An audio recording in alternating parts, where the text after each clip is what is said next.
Welcome to Stargate SG1 for the first time, still not a Star Trek podcast. My name is Jeff Aiken, and I'm watching Stargate SG1 for the first time. And I'm Brent Allen, and I'm watching Stargate SG1 for the 47th time, but for the first time, I am going through the series looking for those sci-fi messages. You know, those things that sci-fi does really well, where it holds up a mirror to society, gives us hope that things could be better in the future, or maybe just tells us how to be better human beings to one another. This week, Brent, we are watching Scorched Earth. My prediction is that we're going to see the teal'c again. They and SG1 are going to do some stuff together. Something's going to come up, and the SGC is going to call for like a Scorched Earth approach to the whole thing, bringing a conflict between us and the teal'c. You're a good guesser, Jeff. You're a good guesser. We'll find out here in a minute. Do you have any cool facts about this one? Not many. This is the 9th episode, season 4, Scorched Earth, as we said. Original air date, August 25th in the year 2000, which I know is super interesting to everybody out there when I give that original air date. This is a Martin Wood joint, so we'll be on the lookout for the big old wrench, see if it actually finally makes its appearance. And other than that, Jeff, I got nothing else for you, man. I bet that big wrench doesn't show up till like season 7 or something. We're just going to probably doesn't. Yeah. It probably, like, I keep waiting for teal'c to really turn on the Indeeds. Mm-hmm. Like, there'll come a point when he says it in every single episode multiple times. He's just not there yet. And I'm like, we're in the middle of season 4. When's he going to turn this crap on? Like, it's what he's known for. There's old like GIFs out there with him just saying Indeed. Exactly. Like, anyway, Jeff, with that, why don't we go ahead and jump into this episode? Hey, if you guys out there are joining us for the first time, every episode, somebody's first time, we want to say welcome. Thank you for being here. You guys are awesome. The way this works is Jeff and I are going to go watch this episode right now. We haven't watched it first and come in with notes. Nope. We're going to do it right now. If you're hanging out with us on YouTube, stick around because you're going to catch our reaction to this episode. And then we'll be doing something else after that. We will. And if you're listening to us, on a podcasting app, we're about to gate into the future. We'll meet you on the other side of the episode where I'll share my first time reactions. Brent will share any of the sci-fi messages he may or may not have found. Brent, you better start this thing quick. Otherwise, we may end up with a scorched earth. It's a lot of earth to scorch when things go south. Hundreds of It's the Last villages like Supper. this one Nobody get offended.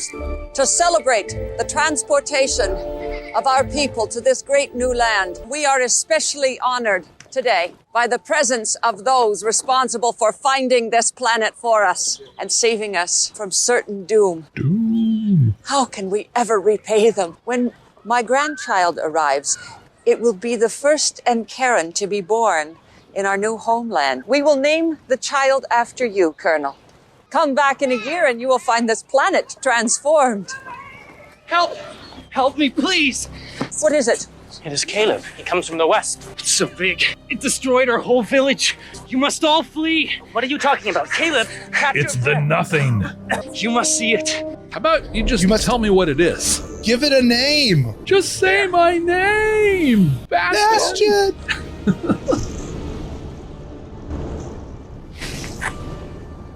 That's either a ship or it is the nothing.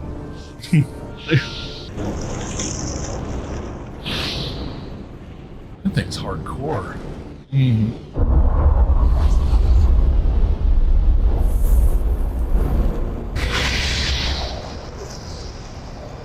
Well, now we know what causes climate change.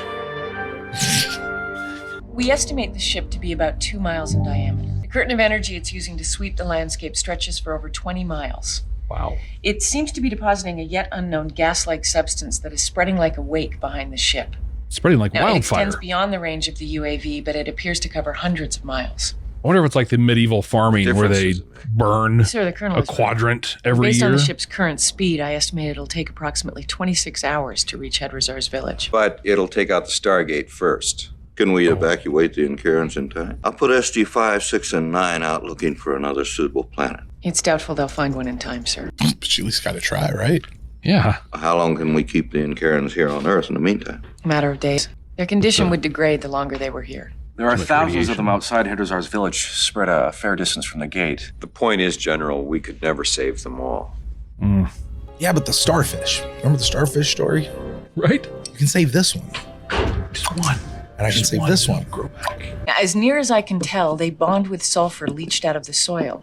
And when they decay, they release sulfur dioxide. No, that smells great. So the big, mean alien ship is trying to stink up the planet? It's a little bit more than that, sir. The microbes are only deposited after all of the native organisms have been destroyed. I think they're meant to replace them. Now, if my theory is correct, we're looking at the first building blocks of an alien ecosystem. It's a terraform. Yeah, fertilizer. It's changing the environment to support an entirely different kind of life. Oh, now I know what episode of Star Trek this is.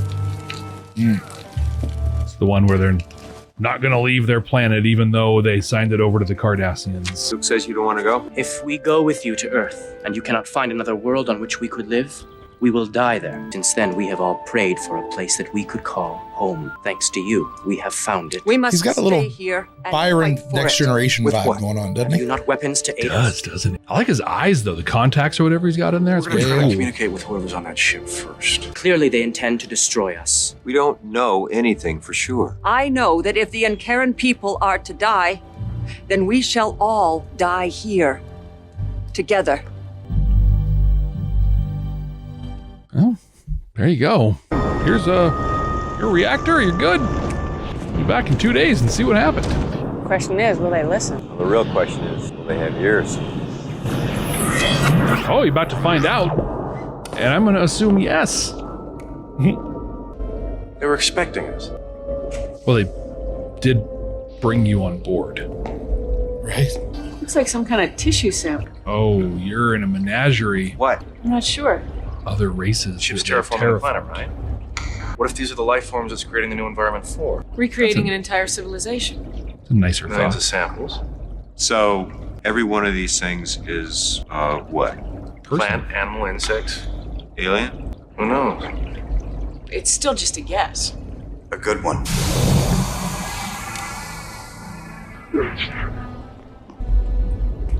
I am Lotan. You need not fear me. The ship analyzed a new life form and created a replica in one day? Yes, Here I am. fascinating design. I suppose that explains why you look like an Incaran. Sort of. Yeah, Sam, You are not. power. No, we're from a planet called Earth. This is Major Samantha Carter. I'm Daniel Jackson. This is Jack O'Neill, and this is teal'c. Actually, we're friends of the people your ship seems bent on wiping out. Yes, that is unfortunate. I was created to deliver a message to them. However, by the time I was completed, the Incarans in the immediate vicinity seemed to have disappeared. Yeah, see, that's called running away. What one does to avoid being slaughtered. When the transformation process was first begun, there were no sentient life forms present. Yeah, well, there are now. Yes, unfortunately for your friends, once the process has begun, it must be completed. Are you saying someone went to the trouble of making you just to come here to tell those folks tough luck? Get out? Isn't that kind of what you We said? wish no harm to come to the Incarans. However, upon examination of their physiology, it has been determined that they will not be able to exist in the planet's transformed environment. So, stop transforming. He just Jack, told I'm just you. trying to get the point across in the best way possible. I know what the point is. He's a PR guy. I think we should be talking to your boss. Beings that built it are called the Gadmir. Gadmir. It placed all of their knowledge within the ship's memory. Tell me these are aliens in Mass Effect or something. They were a very advanced race compared to the Incarans. Sadly, no. However, they were also peaceful and fell victim to a superior military power. So they built this ship in the hopes that their world would be born again, far from the reach of their enemies. The ship has only enough raw material to transform one planet. Now that the transformation has been started, it must be finished here. Entire Gadmir civilization will be lost forever. The Incarans must leave or they will die. The Incarans cannot leave. Their lives depend on the very rare environmental conditions that are unique to this planet. That is unfortunate. Yeah. That's it? Please explain the situation to the Incarans. So what happens if they just They're back. stop terraforming the planet? Yeah. Well, I think bad things. I mean, he said once it's begun, we can't stop. Like it. In a way. It did not go well. If you believe Lotan, an incredibly advanced, civilized, and peaceful one. So the best society wins here. No, I wasn't saying that. We're talking about a bunch of freeze-dried aliens whose civilization was lost a long time ago. The Incarans are there now. But he was created in the image of the Incaran so that they could relate to him, understand his explanation for what was happening and why. Now that could work to our advantage. Oh. Well, it might make him more sympathetic to their plight. It's a robot. Yeah, but appeal to his Incaranness. He is an incredibly advanced alien creation. We shouldn't just assume that he's incapable of reason or feelings. Well, if he's capable of learning, we might be able to get him to think outside of his programming. What if he isn't and we can't? I'm sorry, I can't authorize a military strike in this situation, Colonel. They trusted us and we screwed up. We've all invested a lot in this operation. No one wants to see it end up badly for the Incaran. But you're not going to give me any effective weapons or personnel. Find another way out of this. Dismissed. I love Jack's accountability, though. He's like, we screwed up. Like, Yeah. which really, like, you think some reading would have showed this massive thing happening? So, I don't know. Probably not. The mouth didn't go that far. Sure, it's a UAV big didn't go planet. Like, yeah. you know, hey, we're gonna do this analysis of a planet. The alien ship. More like just this part of the planet. Yeah. You brought us to this planet. We trusted you when you told us it was safe. I know. You gave us technology to build our cities, to provide heat. Have you not any way to stop the ship? No, we don't. We gave you a lot of really cool stuff, dude. Maybe a little bit of gratitude. Yeah. Also, do you see that? No, to be huge fair, ship? he's a little freaking out right now. Like, How much naquita is in that reactor we gave him? Sir? What are you doing? Thinking, Daniel. Don't worry about it too much. Thinking of a way to blow up the ship? I'm not Keeping really sure my that's what options General open? had in mind. They're going to stand there and die. It's a no-win situation. How do you make a naquita bomb? Well, There you go. Sir, the reactor was designed specifically to prevent exactly that kind of... Carter? but I designed it and I know how to get around it. Theoretically, if I created a feedback loop, the energy would build up instead of being released. I'm making a choice to help these people. But if you don't make that bomb, I'm out of options. I know. So I have to order you to do it. Yes, sir. I like how he explained that. This is an order that sucks, and here's why I'm making it. So it's like, go make the bomb. Daniel, go give me another option. And we'll figure this out. I have a scientific question for you. Mm-hmm. It's going to hit the Stargate before it hits the Incarans. Wouldn't it hitting the Stargate explode all the naquita in the Stargate in a huge, big way? Always had that thought. Like, that Stargate is close enough that when that Stargate goes kaboom with everything they've told us about how powerful a Stargate and the naquita is going to be, it's going to take out the village. Yeah. And a lot more. Like, and maybe the ship itself as well. Like, yeah, this is, you didn't really need to make the bomb. I'm sorry. This isn't exactly a science. I have no scientific numbers to tell you. It's just what they've said in the show. yeah, that's Like, kind of what I every figured. intimation they've ever given us. I feel like you could change the whole thing of this to, cool, you can have all your stuff. Just pack up. We're going to move 20 miles that way. Yeah. Let's just do that. We're going to go through the gate. If y'all want to come, that's cool. Otherwise, you're going to be here and that thing going to go boom. And I can't help you. Like, I'm sorry. We didn't see them here. Like, also, we suck. Maybe we tried. I mean, that's the other thing too. Like, yeah, we screwed up and we were trying. Like, come on. Look at all of our options. And the best option now is move. Yeah. You don't have to leave, just move. Ship's ETA? About 50 minutes, sir. We should detonate before it's directly I like how they made that There's no sound telling very what that energy military. beam will do to the reactor. Mm-hmm. Okay. There's one more thing, sir. Once you detonate the reactor, there's no turning back. The overload can't be stopped. Just like the terraforming. Once you start it, you can't stop. That's what I'm saying. Like, listen, this is a crappy situation all the way around, but you know, You don't plan on staying? No, actually, I'm gonna go try to talk to Lotan. If you warn Lotan of our plan, it will prove ineffectual. I'm not gonna give anything away, I just want to try to prevent it from being necessary. he's doing his side of making options. Carter. Well, actually, good. Jack asked me to give him another choice, so technically I'm following an order. And it's not like he can change the route of the ship, teal'c. Like, it's not going to ruin any. Now they're just going to know they're going to blow up. Like, it's these two immovable objects coming at each other. Might as well try. Right? See, like, I've got to believe that whatever that's doing to terraform the Earth, like, once it started doing that, like, we could stop, but the whole Earth is going to be jacked. Like, Yeah. Completely upset the balance of everything. he just unplugged from his charger. You can tell they're advanced because everything's white. Just like Hello, Daniel. monochromatic. Hi. Actually, the Karens have nowhere else to go. That is tough luck. While you were gone, I took the opportunity to breathe some of the sulfur-based environment being created by the ship. How is it? Not good. It's awful. This music has not been heard in over 1,000 years. It sounds very unpleasant to me. Really? Yes. This is not how it should sound. 1,000 years ago, How they so? still used 4/4 It time. seems the design of your ears, my ears, is not meant for it. Let me ask you something. What will happen to you when this is all over? I will be reintegrated into the ship's systems. You mean you'll die? Yes, I suppose that is one interpretation. Wouldn't you like to experience a little more of what it's like to be an Incaran before you're reintegrated? You see some of the planet before it's completely transformed, and maybe even meet the people. For what purpose? Because it might help you consider alternate solutions. I'm not programmed to consider alternate solutions. You said that the ship will continue the process without you, correct? Yes. As I have said, its function is fully automated. Well, then no harm done. We'll have a look around. Just see what happens. You'll love it. Which then this, so you and I have been positing this idea that like once the process gets started, we can't stop. No, maybe actually the process can stop. Maybe we can change. We just don't want to. It's not our policy. Right, yeah. So once we hit go, we go. Yeah. And that's how we roll. Maybe. Like, sorry, we're here. Well, I get it though, because you said the process is automated.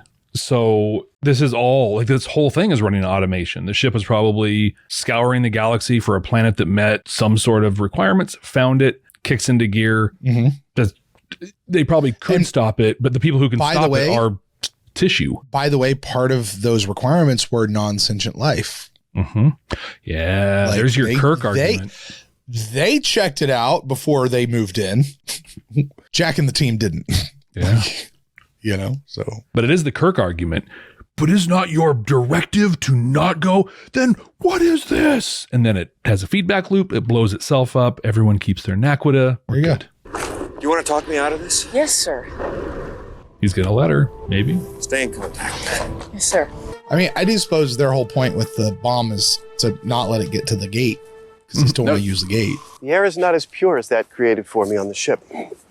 It's definitely different. This is better. I agree. There you go. Trees, they're kind of like nature's air filters. Their design is most interesting. So is their function. That's true. Daniel's doing a great job. Nature's wild, man. Nature's wild. Like, if people look for magic, Daniel Jackson there it is. Did you try to stop him? I do not disagree with his intentions. You have disobeyed your superior. No, not exactly. You are not fulfilling your function, Daniel Jackson. Oh, see, that's not true. I'm choosing the best way to fulfill my true function. See, sometimes hierarchical command structures don't allow you to consider all the possible options. I see. Daniel's relating. Let's go to the village. He was created in your image in order to better communicate the ship's mission and the danger you were in. Yet he does not stop it. No. Lotan, this is Elian. This is his wife, Nika, and this is Hedrazar, the leader of the village. You know she's the leader because she has a gigantic stocking cap. Are you now Am I able wrong? to Like, see look the at that. lives that will be extinguished if your ship continues its current path.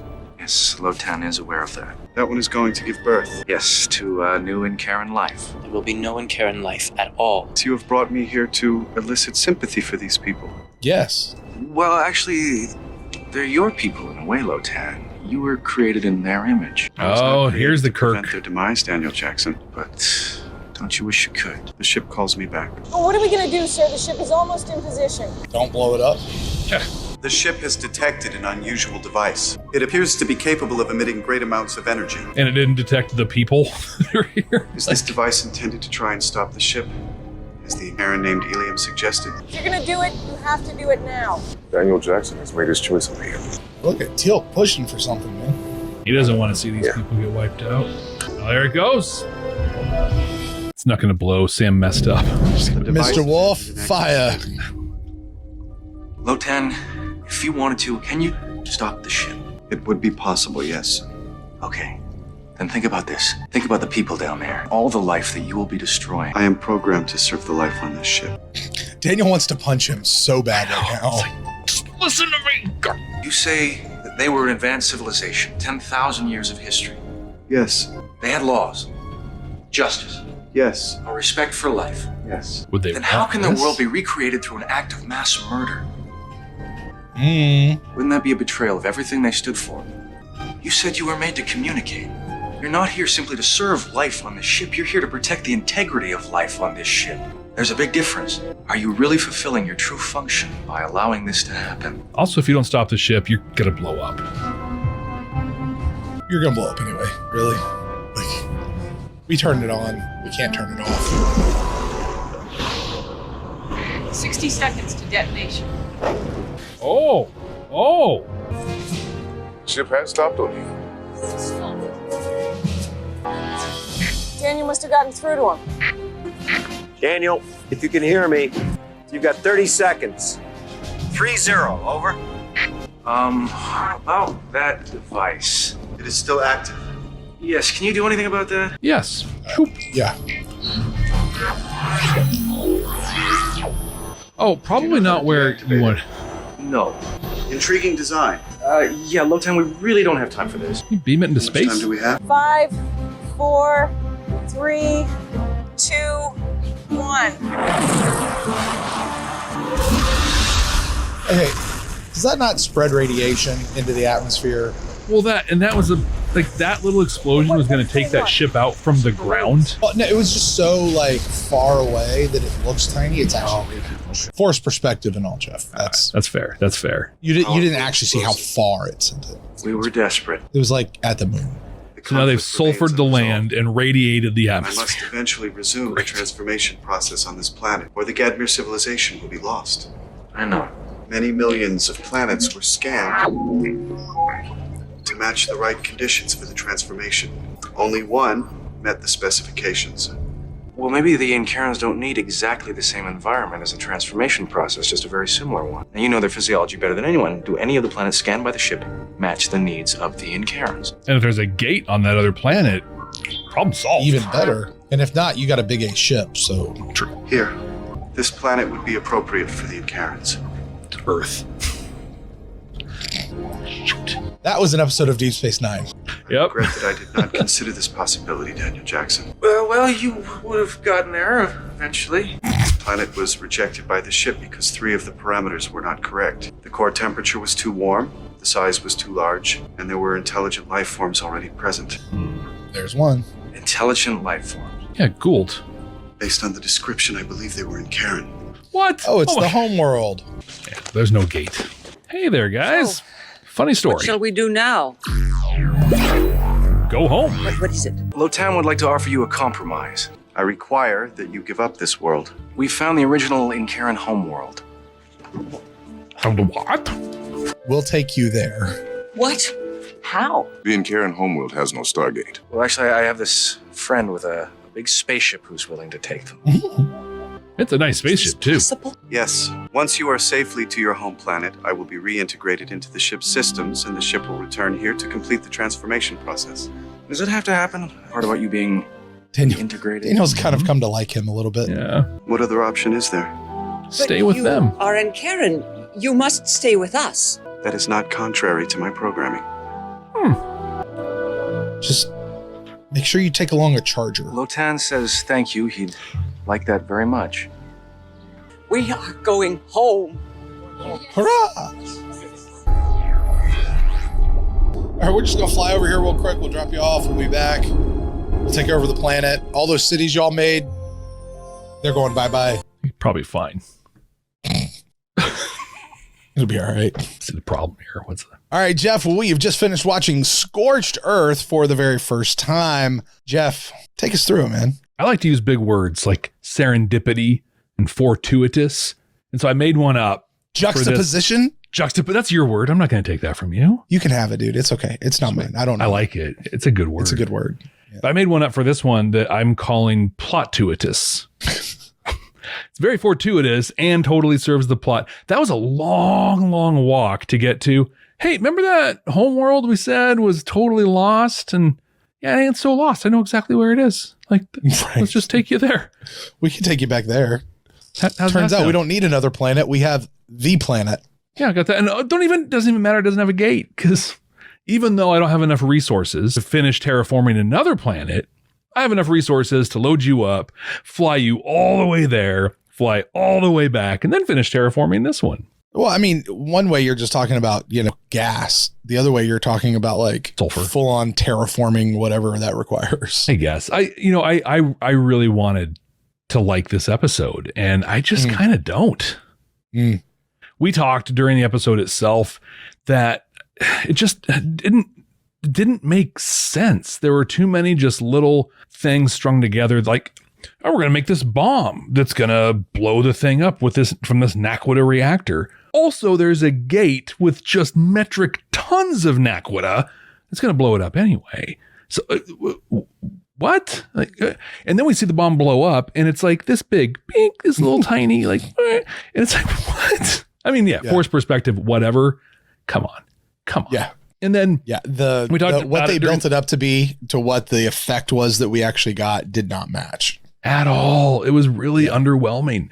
And like we talked about it during the episode, they totally poisoned the atmosphere with that thing, and the land is all sulfur. So, hey, cool. Stop the ship, killed the planet. And Karens are still in bad shape. A couple of things I really did like about it. I liked the ethical conundrum that it set up, right? Like one of these two races is going to die.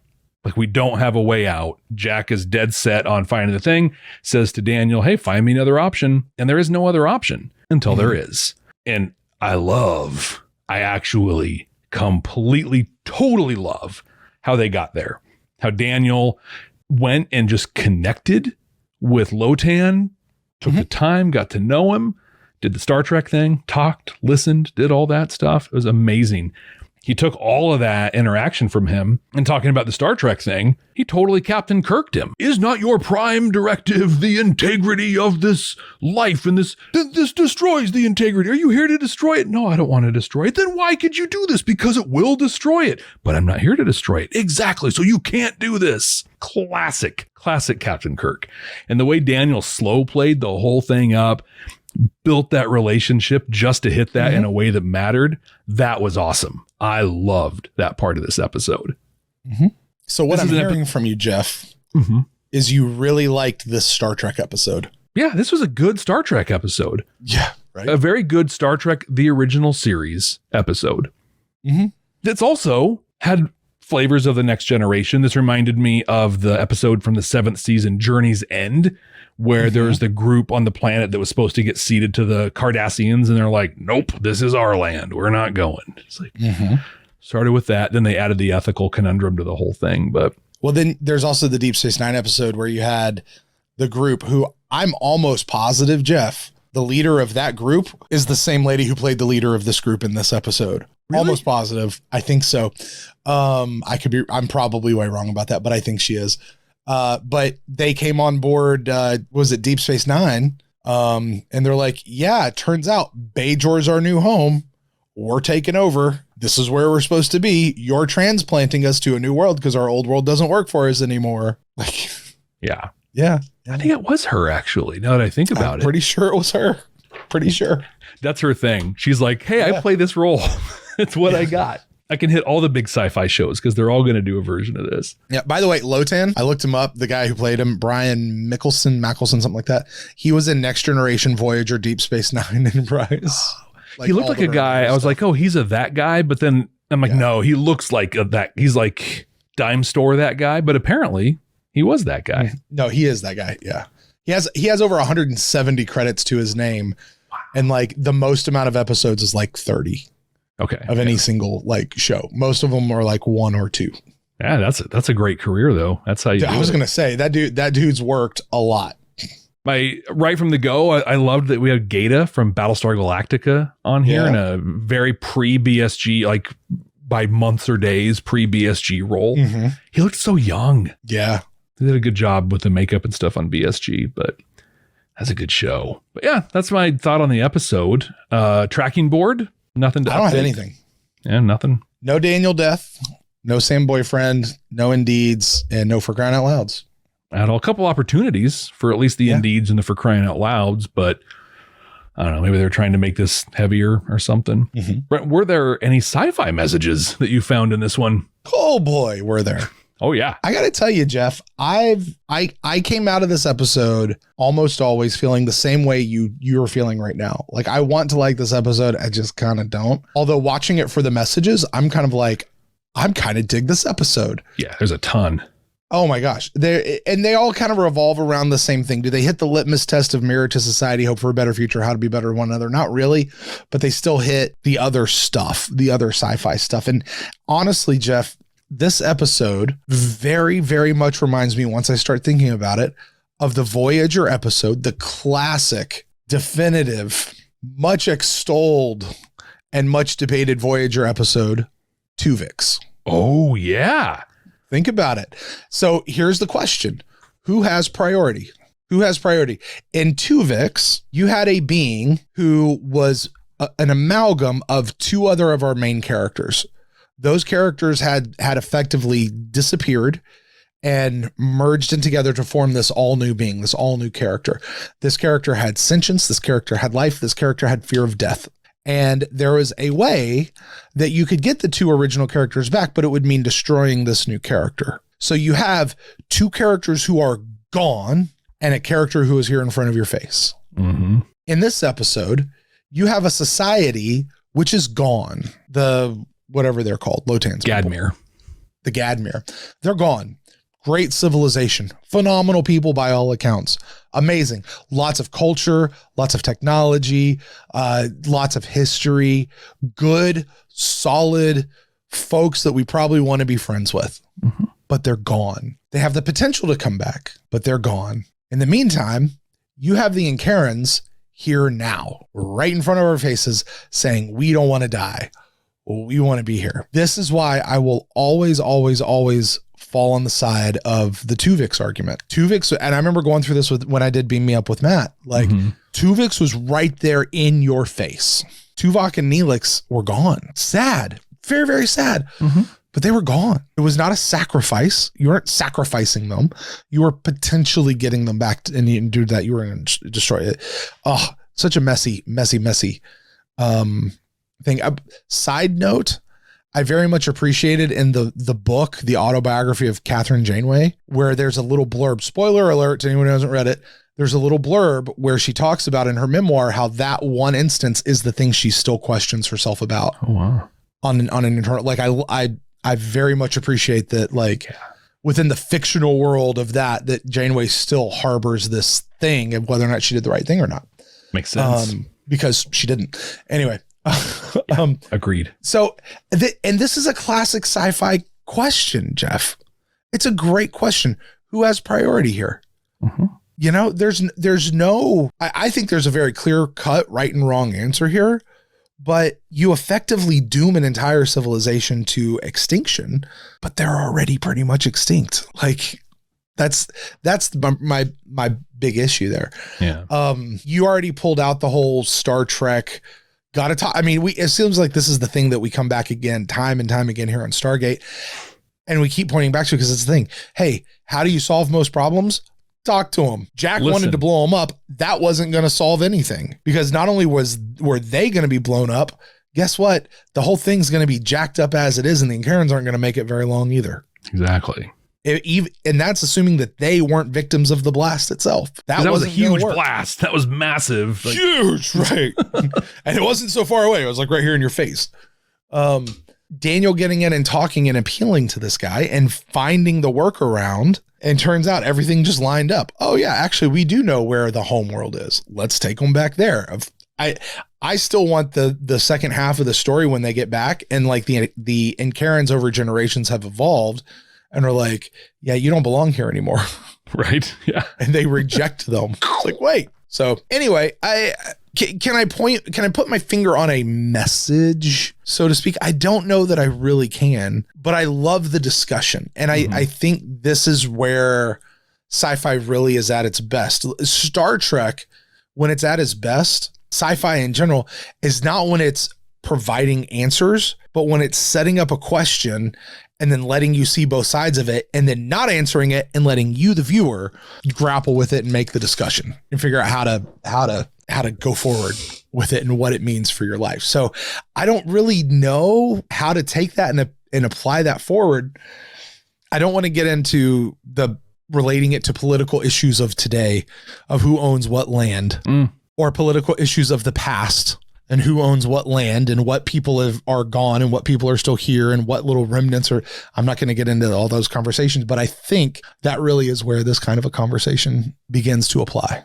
Yeah. You know, ultimately though, we come back to the end, respect for life, and you work together to solve the issue. That's how you win. Yeah. That's how you come to a solution that isn't blowing the whole thing up real good. Find commonality. That's what you do. Yeah. Yeah. So with that, I've got to assign chevrons to this. I've got to assign a certain amount of chevrons as far as how good the message is, how strong the message is. I really like where they put it in. I even like the fact they don't like straight out say, here's what you do with it for the rest of your life. And here's how it applies. Although I think not having that does pull it back just a little bit, and that's okay. Like, I think that's appropriate. Jeff, I'm going to leave this one at 4.5 chevrons. All right. I'm tossing back between 4 and 5, and we'll split the difference. I would say 4.5 chevrons. I was leaning towards the 4 on that myself, because I think you really put it well that it didn't really have it had the message, of commonality and communication, but the overall story of the episode was a philosophical, ethical conundrum. And it was, like I said, Tuvix is the perfect example, but it's sci-fi's, it's Stargate's version of the trolley dilemma, right? Mm-hmm. Trolley on the tracks, it's about to hit 5 people, or you can throw the switch and save those 5 people, but then one person dies. What's the right thing to do? Mm-hmm. And there's arguments on both sides, and there's no right answer. It's a thought exercise on how you justify because either way you're making a choice. It's a Kobayashi Maru type situation. Exactly. It's to go back to Star Trek stuff. Dang it, Jeff, this is still not a Star Trek podcast. It is not. Matter of fact, we deserve that for this one. We do. But yeah, no, I love when sci-fi asks that question. And I love that it doesn't ever answer. Like it comes to a conclusion, like it did with Tuvix, like it did here. And we can sit here all day long. The internet community to this day argues the Tuvix question. Like, you want to fire up a group of Star Trek fans, drop that in the middle of the room and watch. Yeah. If this were Jeff, a better episode. I'll give you the message. All right, you ready? Lotan had nothing as an option. This is the way it is. I'm moving forward. Sucks to be them. The Incarans had nothing for an option. Jack had nothing for an option. Well, I guess we're just going to blow them up because we can't just let them roll through here. Incarans, well, we're not leaving, so we got to tell them to stop. Nobody was trying to come to a solution. Daniel was the only one. Again, it's the whole Star Trek thing. Like, he's the only one who reached across the line and worked towards the solution. He never gave up to find the other solution. And I suppose if you really want to take it down, that is a message that we could always come to. Before the booms, before the blow-ups, before scorched earth fires hit, you always keep looking for a solution. What if Daniel just gave up and was like, yeah, there's really not. Would you have blamed Daniel if at any point he was like, man, there's really nothing I can do? Yeah. I mean, you guys aren't talking. You guys aren't working together. This is a no-win situation. This sucks. I'm going home before I'm a victim of the boom. You said it during the episode. Like, he probably just wants to slap Lotan. Why aren't you listening to me? Like, I'm handing it to you. And he wouldn't do it. I think, that to refine the message a little more, there's always a choice. Yeah. Always. And thank you so much for giving me this opportunity. You're wearing the shirt and everything. I get to quote Rush. The album Free Will, or from the album, oh my gosh, Permanent Waves. The song Free Will, when you choose not to decide, you still have made a choice. So that whole, and it even talked about this in Babylon 5, when Majel Barrett, everything comes back to freaking Star Wars on this thing. But when Majel Barrett was on there, as Lady Morella, she's like, there is always, saying there is no choice is something that people say to justify the choice that they've made. Mm-hmm. That's it. So there's always a choice. Always. Mm-hmm. I can never, ever fact check you on a Rush reference, right? I know, but like you could just throw it out there. If you say it convincingly enough, I'm going to sit here and nod at you like, yeah, sure. Sounds good. It's like that Rush lyric that says Nakwita blows up real big, even if it looks small. Totally. It's in their Clockwork Angels concept record. Came out in 2012. Right. It's in the Wreckers, track 6. Well, Jeff, I'm going to land at 4.5 chevrons. I'm going to leave it there. However, you get the much more fun task, much more enviable task, I should say, of taking this one and placing it in our 100% completely accurate and definitive ranking of season 4 of Stargate SG1. This is going to make good TV for our Patreon folks right now. Jeff, I don't, you sent me the new doc. I don't have it's in the OneNote. The current. Okay. Well, see, I didn't open the OneNote. Well, it'd be cool to do is just this other thing. Literally right here is the current ranking. Yes. So I'll point to that for our viewers, but I have it up. So for our audio listeners, our current, and I'll go ahead and I'll do our bottom 5 right now. Ooh. Well, it's only 9 episodes, so go ahead. Exactly. Starting number 4, I have Crossroads, and then first ones, Other Side, Divide and Conquer, and currently in last 8th place is Watergate. And this one, Brent, Watergate was an episode that had some really cool stuff in it that was neat. And just a lot of pieces that didn't add up or make a lot of, sounds like a conversation I was having, I don't know, about 19 minutes ago about this episode as well.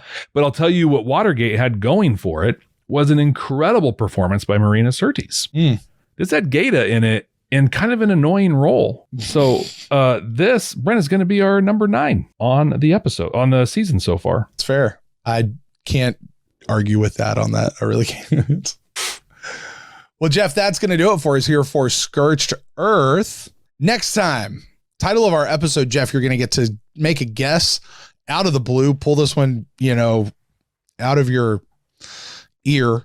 Beneath the Surface. We're watching an episode called Beneath the Surface. Honestly, Jeff, I don't even remember what this episode's about. Go ahead and give it a shot. Beneath the Surface. So what I want to say is, like, this is going to be a deep episode about what's, the subtext and the emotions, what's underneath the surface of a thing. But I don't think that's what it's going to be. I think this is going to be, God, could you be more literal than Scorched Earth? I remember this episode now. I'm sorry. I remember this episode now. Go ahead. I'm sorry. But could you be more literal than Scorched Earth on the name of this episode? Sure. Right. Literally scorching the planet.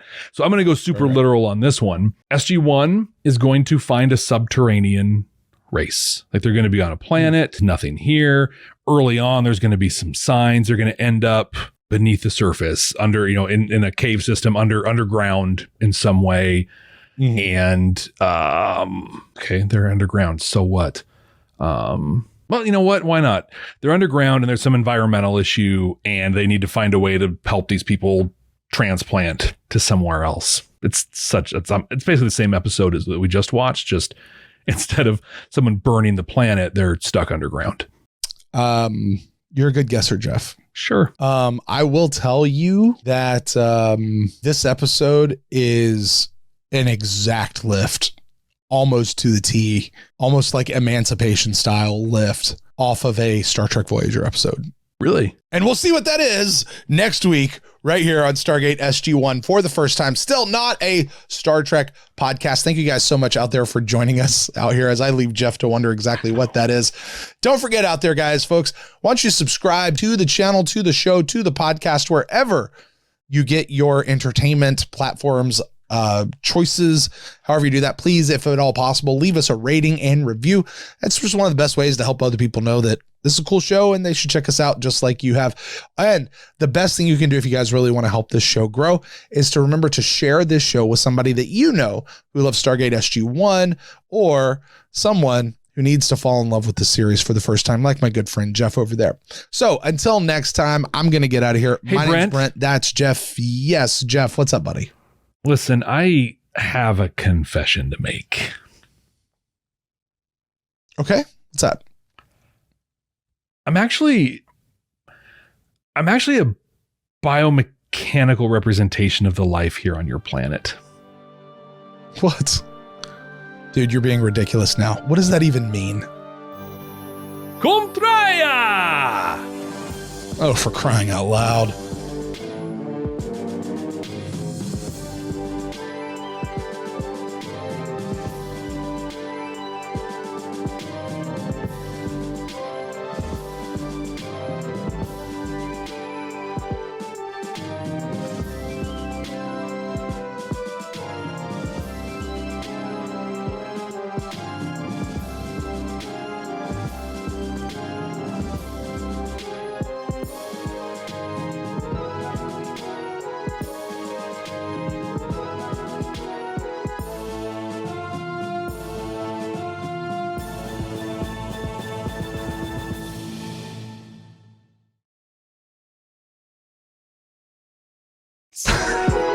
The wrong button.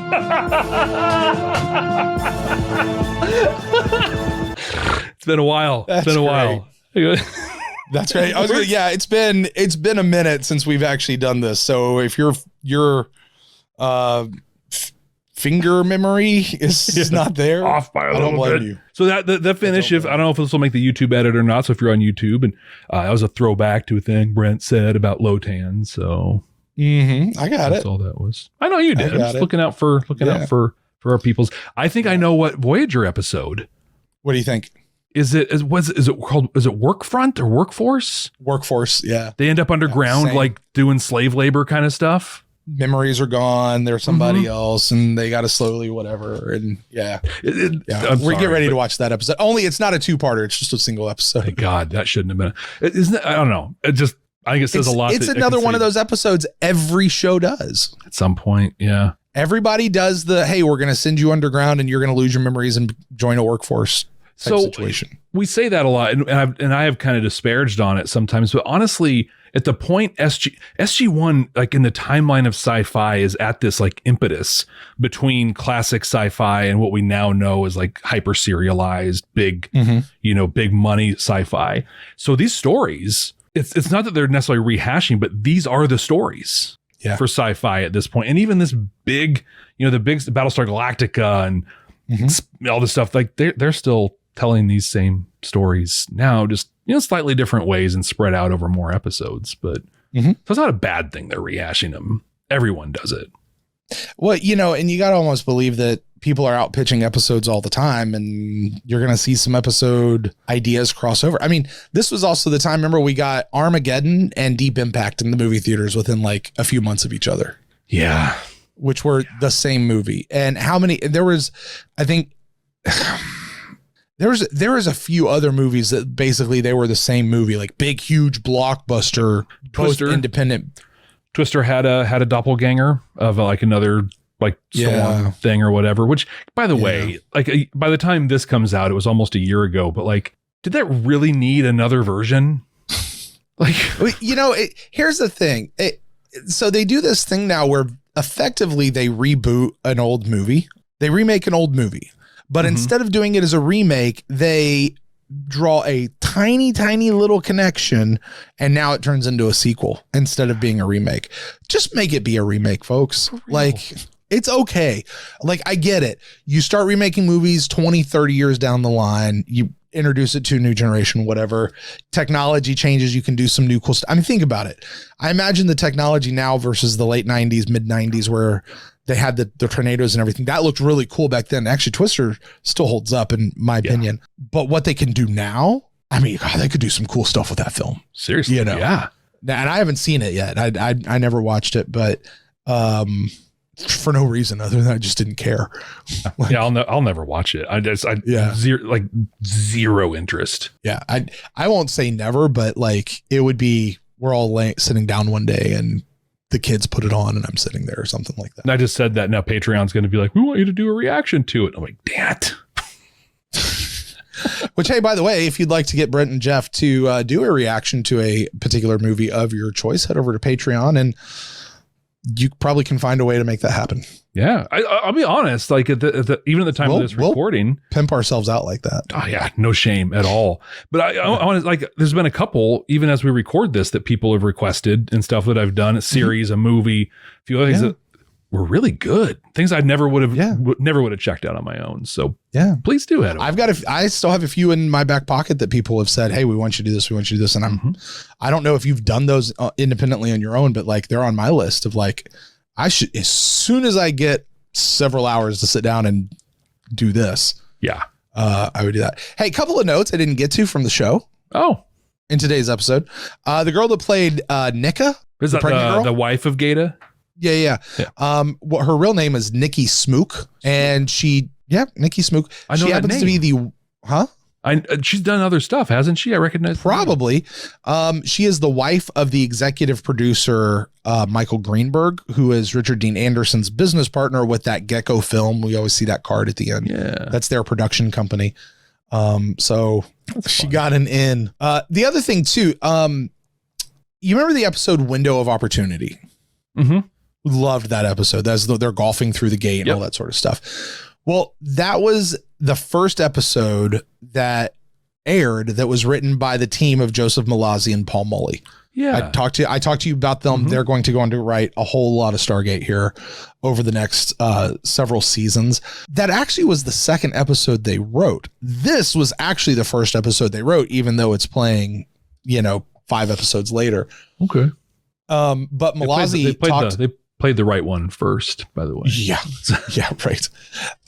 But they said that the original ending was very different and much darker than the way this one turned out. Really? And this one. In the original script, Lotan actually blew up the ship and destroyed the Gadmir civilization, at the end. So like Daniel convinced him, but to him, the answer was, I'll end this whole thing. Yeah. I mean, basically he did the whole evil AI thing. Oh, my whole job here is to protect civilization. And I've determined that the biggest threat to the civilization is humanity. So let's take out humanity. Okay. Like, I'm here to protect your civilization, and the biggest threat is you guys trying to come back. So I feel like I would have liked that better. Maybe. Apparently, the closing dialogue. Oh yeah, absolutely. Yeah. Well, they had to rewrite it, right? Yeah. The closing dialogue was between Jack and Daniel, and it was along the lines of Jack saying something like, "When all is said and done, I'm glad I didn't blow up the ship." And Jackson goes, "Yeah, I'm glad you didn't either." And then they smile and walk off. Oh wow. Whoa. Yeah. Maybe not that so much. Yeah. Yeah. So anyway, Jeff, I think it's going to get us for the night, man. I think so. Club 65, you guys are amazing. You guys are awesome. We love it. Make sure to drop 65 down in the comments. Let us know you stuck around. And remember, the first rule of Club 65 is don't talk about Club 65 outside of Club 65. If somebody asks you what Club 65 is, you just look at them and say, listen, if you know, you know. And if you don't, you don't. You don't. And sorry, I can't tell you because you don't talk about it. Take it easy, guys. We'll see you guys next week. See ya. For Workforce. Bye, guys. 1 and 2 combined. Right.